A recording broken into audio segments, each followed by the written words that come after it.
आज हम लोग आपकी कक्षा 10 में अध्याय 2 में एक कविता है धनुष भंग और इसकी रचना तुलसीदास जी ने की है।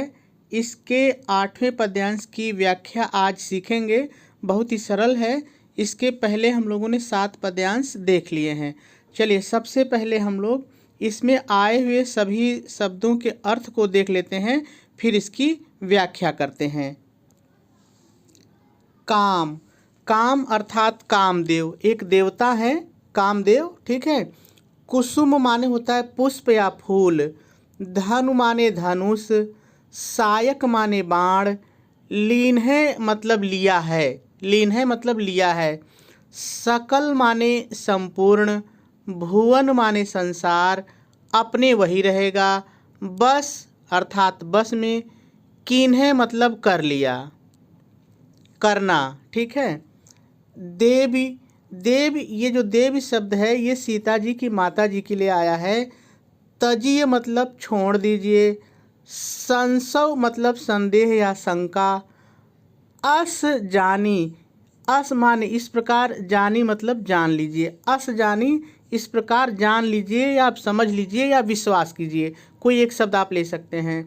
भंजप माने तोड़ देना, भंजप माने तोड़ देना, धनुषु माने धनुष, राम श्री रामचंद्र जी, सुन मतलब विश्वास कीजिए सुनिए, रानी अर्थात सीता जी की माता जी, सखी वही रहेगा, वचन मतलब बोली, सुनी मतलब सुनकर, भय मतलब भय डर, प्रतीति मतलब दूर हो गई या खत्म हो गई, मिटा मतलब मिट गया, विषाद मतलब दुख, बढ़ी मतलब बढ़ गई, अति माने अत्यधिक, प्रीति माने स्नेह या प्रेम, तब वही रहेगा या उस समय, राम ही मतलब राम को, बिलो की मतलब देखकर, वैदेही ये सीता का पर्यायवाची है तो वैदेही माने सीता, सभय मतलब भय के साथ, हृदय अर्थात हृदय या मन में, विनवत मतलब विनती करना या वंदना करना या स्तुति करना, कोई भी एक शब्द ले सकते हैं। जे ही तेही, जे ही तेही मतलब जो जो, जे ही तेही मतलब जो जो। इस तरह से सारे शब्दों के अर्थ को हम लोग ने देखा। अब जब आपको सारे शब्दों के अर्थ मालूम हो गए तो कुछ भी कठिन नहीं रह गया। चलिए हम लोग थोड़ा सा, चूँकि आपकी बोर्ड की परीक्षा में संदर्भ, प्रसंग, व्याख्या और काव्य सौंदर्य लिखना होता है, तो अगर हम संदर्भ की बात करें तो इसका संदर्भ मैंने पहले पद्यांश में बताया है और पूरी इस कविता के लिए वही संदर्भ रहेगा। प्रसंग बार बार बदल जाता है, जैसे ही ये पद्यांश बदलेगा तो प्रसंग बदल जाता है। तो चलिए इसका प्रसंग हम लोग लिख लेते हैं। आप प्रसंग हेडिंग डालेंगे और लिखेंगे। प्रस्तुत पद्यांश में तुलसीदास जी ने एक सखी द्वारा सीता जी की माता को विभिन्न उदाहरणों द्वारा समझाने तथा सीता जी द्वारा श्री रामचंद्र जी की धनुष तोड़ने में सफलता हेतु विभिन्न देवताओं की स्तुति करने का सुंदर वर्णन किया गया है और आपका जो प्रसंग है वो पूरा हो जाएगा। चलिए अब व्याख्या देख लेते हैं। आप व्याख्या हेडिंग डालेंगे और लिखेंगे, पहले थोड़ा सा अपनी तरफ से जोड़ेंगे और लिखेंगे, जब श्री रामचंद्र जी शिव धनुष को तोड़ने के लिए खड़े होते हैं तब उन्हें अत्यधिक छोटा देखकर सीता जी की माता जी अत्यंत चिंतित हो उठती हैं। तब उनकी एक सखी उन्हें समझाते हुए कहती है, हे रानी, हे रानी, कामदेव फूलों के धनुष और बाण द्वारा, अभी इसको छोड़े रहिए, हे रानी, कामदेव फूलों के धनुष और बाण के द्वारा पूरे, सकल माने पूरे, भुवन माने संसार को, पूरे संसार को अपने बस में कर लिया है, कर लिया है, कर लीन है, कर लिया है।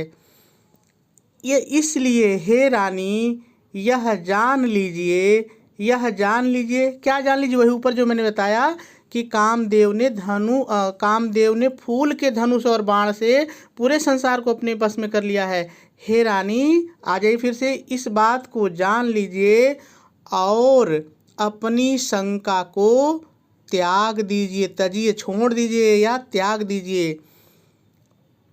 आगे सुनिए, हे रानी, अपने जो कहेंगे, हे रानी सुनिए, श्री रामचंद्र जी धनुष को अवश्य तोड़ लेंगे। सख की इस बात को सुन करके रानी जी का संदेह या भय, डर दूर हो गया। रानी जी का संदेह दूर हो गया या सीता जी की माता का संदेह दूर हो गया, दो में कोई एक लिख सकते हैं। सीता जी की माता का भय दूर हो गया और उनका दुख भी मिट गया। और अपने जोड़ लेंगे, और उनका विषाद माने दुख भी मिट गया। फिर अपने जोड़ेंगे, और राम के प्रति उनका स्नेह, प्रीति माने स्नेह, अति माने अत्यधिक बढ़ गया।